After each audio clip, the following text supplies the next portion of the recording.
Peyton has 5 balloons. The wind comes and blows 2 away.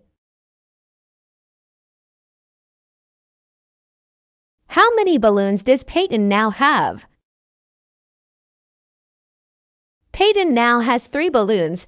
5 minus 2 equals 3. Peyton was sad because she lost some of her balloons. Her mom said she was upset and didn't want her to be sad. So she bought her 3 more balloons. How many balloons does Peyton now have? Peyton now has 6 balloons because 3 plus 3 equals 6.